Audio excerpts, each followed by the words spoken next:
Okay. So then the next question is, should we be skeptical of even being able to do science, to look at the universe and know things about it from an internal, standpoint? So should we expect our faculties to be reliable on such topics as quantum mechanics, general relativity, superstring theory? I'm not even sure I could, define them, let alone expect to have it be reliable. Our brains evolved solely for the task of survival. That's the according to evolution, not for the construction of these complex theories, or any other things, things that go beyond an understanding of survival. Even if we assume evolution is true and that our brains evolved to allow us for survival, we have the problem of we don't need beliefs. Beliefs aren't needed for survival. True beliefs aren't needed for survival. And we want to do science. How do we know, the reliability of these complex beliefs when we're doing science, right?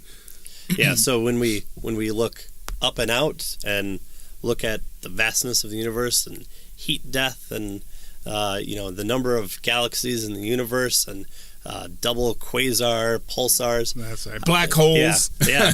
I mean, how can we expect to look out or look in at these small, the form theories like quarks or superstring theory that postulates 222 different dimensions, or even quantum mechanics. Where you have your oscillations of spin and how that works. How can we have an understanding of the big things and the small things?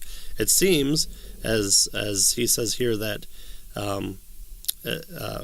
that parts of the world uniquely described by general relativity and quantum mechanics, the very large and the very small, are not at all like this middle world, as Dawkins calls it. If unguided evolution is anywhere near correct, then our cognitive faculties were not crafted or calibrated for the unobservable realm. Right. So the middle world is kind of where we live. Right. Our middle-sized perceptions and things like that we see every day, and that help us to navigate through life. See something crawling through the grass. Yeah. I assume that's a snake. Let's go look. Yep, that's a snake. I've gotten bit.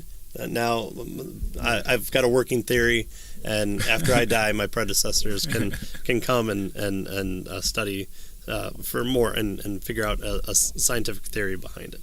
So, unfortunately, this realm occupies most of science, as we'll see. The big and the small is what science is all about, not necessarily the middle. Yeah. And yet we have reason to be skeptical about these, extremely complicated beliefs about the big and the small worlds.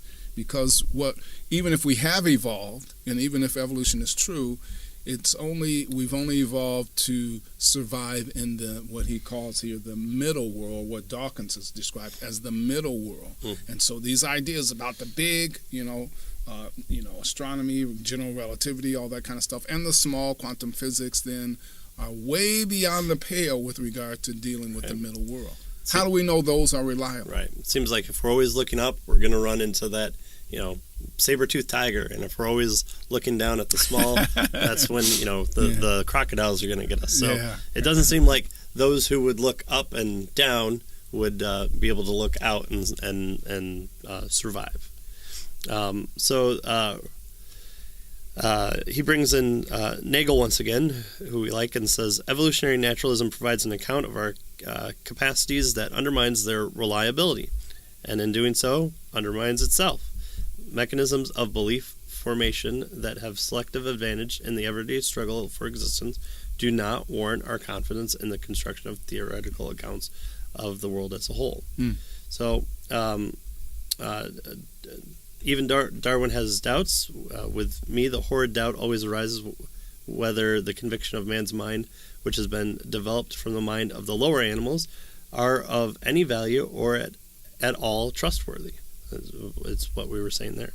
Would any one of you trust the convictions of a monkey's mind if there are any convictions in such a mind? So, what makes us different than the monkey, other than the fact that it seems like we can formulate that we're different and we can be altruistic and look up and look down.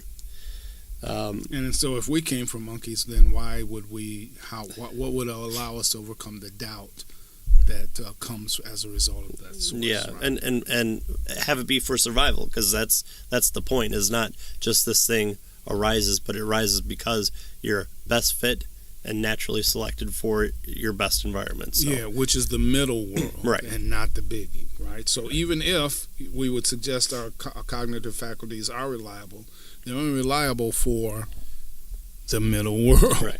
So he says here at the end, it's not impossible that unguided evolution went beyond the call of duty, making us reliable about highly theoretical topics, but sober skepticism, again, what we should be, as good scientists and logicians and that kind of stuff. Yeah. Doubting, but at the same time being willing to look. Skepticism, sober skepticism suggests that we should seriously doubt that this is the case. Yeah.